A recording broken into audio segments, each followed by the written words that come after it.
Metro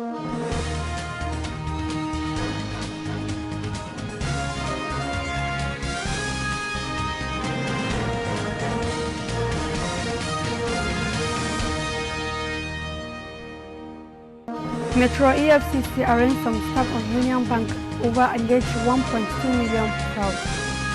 Sokoto extends ban on interstate movement. NCDC reports 14 confirmed cases totaling 288 and one death totaling 7. On business, Nigeria lost 6.8 million barrels of crude demand in March. And on the international scene, Russia and Saudi Arabia agreed on oil output cuts.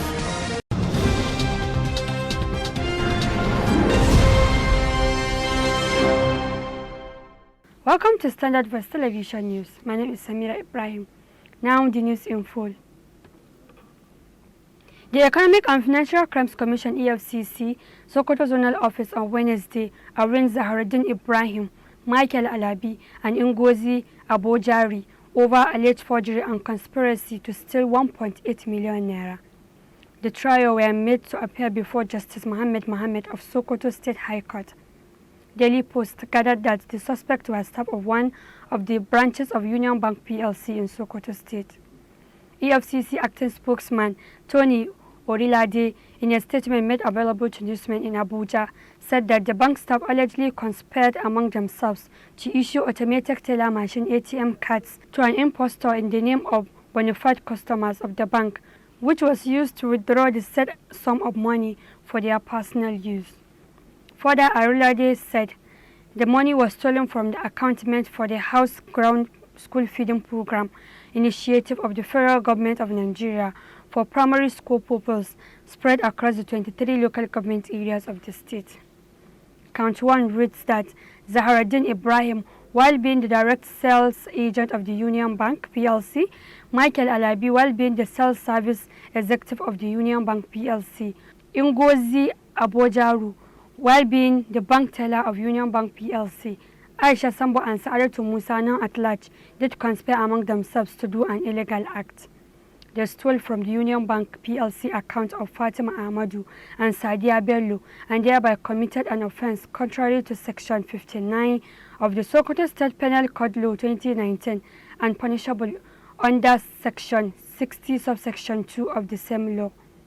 In reaction, the Defense Counsel's G.O. Wadia prayed the court to grant his client bail on the grounds that the defendants were faithful to the administrative bail granted them by the EFCC and that they also had credible sureties. In his ruling, Mr. Justice Mohammed granted the defendant bail in the sum of 500,000 naira each, with one surety each in like sum. He added that the surety must have a landed property within the jurisdiction of the court and adjourned the case to April 23rd for the commencement of trial. Rising from about 2-hour stakeholders meeting on the coronavirus in Sokoto State, Governor Aminu Waziri Tambuwal has directed that the ban on interstate movement will continue for another period of 2 weeks. The first leg of such ban, which terminates by 12 midnight Friday, was proclaimed in the wake of the outbreak of COVID-19 pandemic globally. According to a statement by Tambuwal's spokesman, Muhammad Bello, the governor, along with the Sultan of Sokoto, Alhaji Muhammad Saad Abakar, and other stakeholders had Thursday reviewed the subsisting ban after they received a situation report on the state response to the disease from the Commissioner of Health, Dr. Ali Innami. According to Dr. Innami, who briefed journalists after the meeting, the state government, in addition to directing all staff on level 12 and below to work from home during the extension period, appealed to citizens to stay clear of assembling in large numbers for the purpose of merrymaking in celebration of any kind. He said Governor Tambuwal expressed gratitude to all stakeholders for their role in keeping the COVID-19 pandemic at bay in the state within the period under review. The governor also extended appreciation to the security agencies in the state for tackling those wanting to breach the lockdown. Before the stakeholders meeting went into a closed-door session, Governor Tambuwal appealed to the people of the state to know that the disease is real. He asked them to step up surveillance as the disease is getting high in neighboring Niger Republic, thus the need for citizens of the state to desist from traveling to the Republic until the situation becomes normal. Sultan Saad Abubakar, in his remarks, expressed gratitude to the governor and reiterated to the people that the disease is real. He enjoined people to be vigilant and prayerful, as prayer is the shield of the believer. The NCDC has reported 14 new cases of COVID-19, bringing the total to 288. The agency also reported 1 fatality, bringing the total number of deaths from the virus to 7. The new cases were reported in Lagos with 13 cases and Delta with 1. As of Thursday, there are 288 confirmed cases of COVID-19 reported in Nigeria. 51 have been discharged with 7 deaths. Dr. Abdullah Umar Ganduje on Thursday rejected the resignation of Alhaji Sani Abdulkadir Dambo, the executive chairman, Kano Internal Revenue Service. A government house source told reporters the embattled revenue boss is currently under investigation and the resignation was a clear design to scuttle the investigation. Alhaji Sani Abdulkadir Dambo had on Thursday resigned his appointment as chairman, Kano Internal Revenue Service. In a letter addressed to the governor, Dr. Abdullah Umar Ganduje, through the Office of the Secretary to the State Government, SSG, the resignation took effect from Thursday. According to the source, the chairman of the Board of Internal Revenue was suspended on Wednesday after he was issued a query by investigation panel, while the MD of CASCO was directed to take over the agency in acting capacity pending the conclusion of the investigation. The source also pleaded anonymity as he cannot officially speak on the issue, said Dambo's purported resignation is null and void and incompetent before the ongoing process. Alhaji Dambo was appointed to head tax office in 2015 and has been seen in the government as competent tax officer. The Nigeria's Minister of Humanitarian Affairs and Disaster Management, Hajiya Sadiya Umar Faruk, has given in to pressures from federal lawmakers to compromise the country's social register. Sahara reporters gathered that after a long battle with the ministry, the lawmakers finally had their way to benefit from the conditional cash transfer in the country during the meeting with the minister on Tuesday. The lawmakers on Tuesday faulted the way the social investment program of the Nigerian government was being implemented, enabling legislation in line with global best practices. Lawan and Bajamiala faulted social investment program implementation and said they want the scheme to be backed by law. President of the Senate Ahmad Lawal and Speaker of the House of Representatives Femi Bajamiala both made their reservation about the scheme at the meeting with the minister and top officials of the ministry on Tuesday. While Lawal said the National Assembly was interested in the current intervention initiatives of the ministry, particularly with respect to the disbursement aimed at assuaging the plight of poor Nigerians against COVID-19, Bajamiala urged the minister to talk with the relevant communities and the National Assembly leadership on the best way to codify the scheme. The Academic Staff Union of Universities, ASU, has lamented that government failure to adequately fund tertiary education was responsible for their inability to respond to emergency situations like the coronavirus pandemic. They maintain that varsity teachers at this time should be at the center of scientific effort to fight COVID-19. ASU National President Professor Biodun Ogunyemi said unless our universities are well funded, when emergencies arises, there will be no storehouse of knowledge or research to fall back on. Professor Ogunyemi, who spoke against the backdrop of the union strike amid the COVID-19 pandemic, and whether or not the action is not ill-timed, said university teachers are fighting for the survival of tertiary education, which has been neglected over the years by successful governments. ASU president said what they told the federal government was what has come to manifest now. They said they told the government over the years that unless they fund the universities when emergency situation arises, they will not have a storehouse of knowledge and research to fall on. He explained that other countries are going back to their universities to draw from the expertise of scholars to conduct research and render services, pointing out that if our universities have been fixed as expected, by now we don't need to look outside Nigeria to import hand sanitizers, face masks, and hand gloves. He said these are little things that can be produced from within with the scientific backing from our universities, But because we have not empowered them, government cannot easily come to universities to ask them for assistance. We'll be right back after this short commercial break. Stay tuned.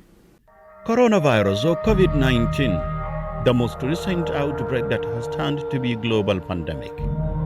Watch how it easily and quickly spreads among humans.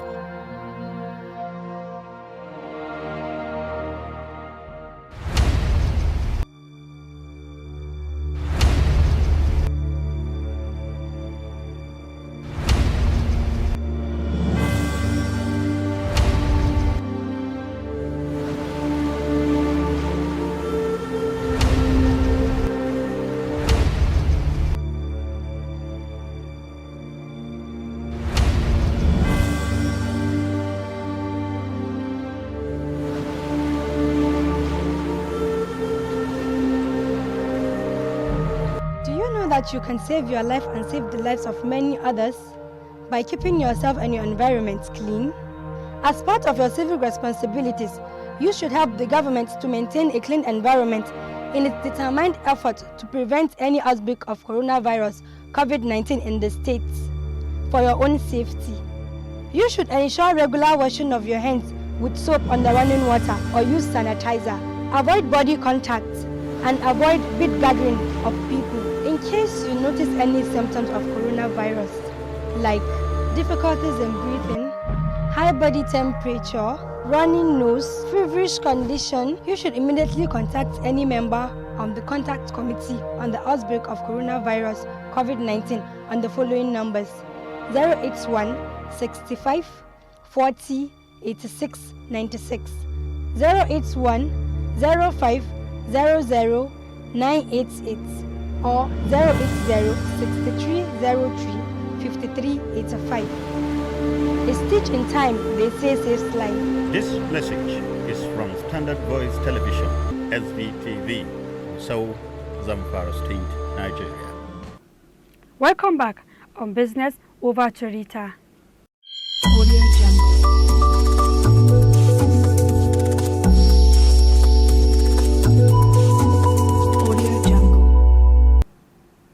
Hello, welcome to Standard Voice Business Update. The Group Managing Director of NNPC, Malekari, said Nigeria lost 6.8 million barrels worth of crude oil demand due to the COVID-19 pandemic. Mr. Kari said Nigeria suffered greatly due to the drop in demand for oil around the world. When asked how Nigeria crude oil is doing on the international market, he said it is doing badly, but it is improving.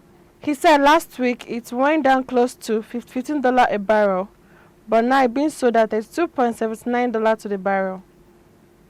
The Group Managing Director affirmed that with all the engagements going on, countries going back to work like the United States and Europe, it means consumption will come back, demand will rise. He said when things come back, the market will balance and make sure that the market recovers.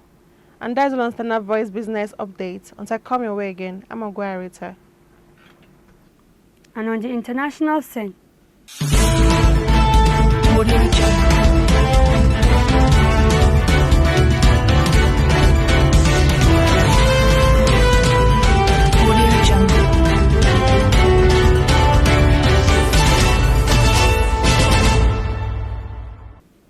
Russia and Saudi Arabia have overcome all hurdles to cut oil production at a meeting of OPEC, ending a month-long price war. Oil prices jumped after Reuters reported that the two countries have agreed to deep cut in crude production. OPEC and other oil producers were set to debate on Thursday as big as 20 million barrels per day, equivalent to about 20% of global supplies, one OPEC source and a Russian source told Reuters. This is a global deal, the OPEC source said. He did not specify if the United States will be involved, something Russia and OPEC producers have insisted on. A worldwide lockdown to slow the spread of coronavirus pandemic has cut fuel demand by roughly 30% and contributed to a crash in prices that took major benchmarks down by more than two-thirds. Prices surged over 10% earlier on Thursday as producers appeared set to cut production sharply, but the exact details of the cut remains unclear. The OPEC and allies, including Russia, a group known as OPEC Plus Minus, were in talk on Thursday to cut production sharply, with numbers as high as 20 million barrels per day bonded about, OPEC and Russia source said. They will be equivalent to about 20% of global supplies to support prices hampered by the coronavirus crisis. However, it is unclear if a figure that ratified includes cuts made for economic decisions by private producers in the United States. That has been the news from Standard Voice Television. To end the news, a quick look at the major headlines. Metro EFCC arrests some staff of the Union Bank over alleged 1.2 million naira fraud. Sokoto extends ban on interstate movement. NCDC reported 14 confirmed cases, totaling 288, and one death, totaling 7. In business, Nigeria lost 6.8 million barrels of crude demand in March. And on the international scene, Russia and Saudi Arabia agreed deal on oil output cuts. That's the news. On behalf of the production crew, head of news and current affairs, I am Samira Ibrahim, wishing you a pleasant time. Keep watching Standard Voice.